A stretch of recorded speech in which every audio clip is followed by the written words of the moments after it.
उड़ी बाबा भैया आ गए हम लोग यही काजल निवास से यही जे काजल के बियाह भइल बा। गेट खोलो रंग लगाओ।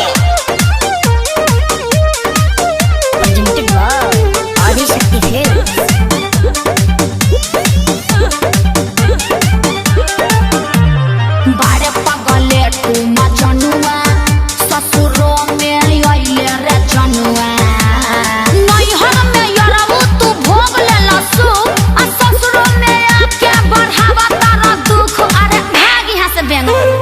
बारे पगले तू मजनुआ ससुरो में आइले रे जनुआ गाड़ी दे दम तो के छातल छातल चल निकल।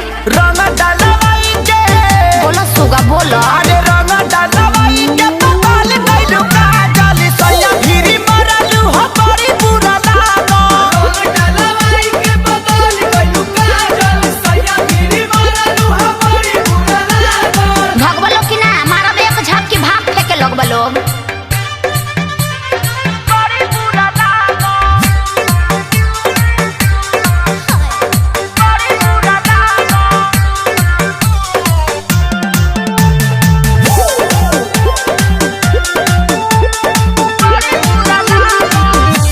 नैहर में संगे हमारा बोका बोका खेलल कही के कोको कोला पीछू कारी है ने रे लाला।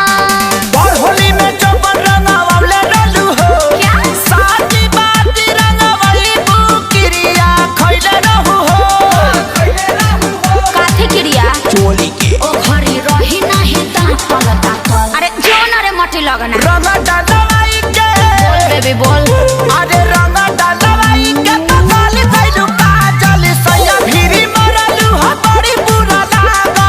रंग डालवाई के पताल गइलू काजल सैया भिरी मरलू हो बड़ी बुरा लागो।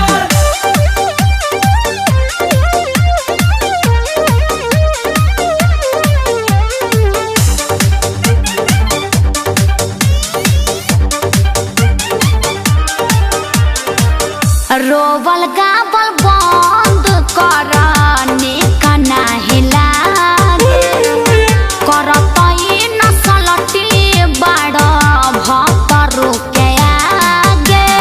अखिलेश के सारी के भागावतार हो यारी थोड़ी भतार से लगावतार हो।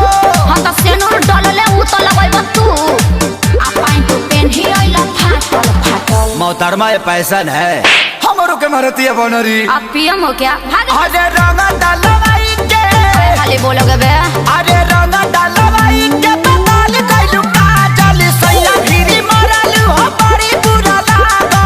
रंग डालवाई के पताल अरे बाबा अब रे जा जा मोरत मुआ दब तहन लोग के रंग लगैब लोग भैया चला वाला रे भांज देलस बर्तन जैसन माज देलस। ये टेम्पू वाला डाना डी छपरा चलबो।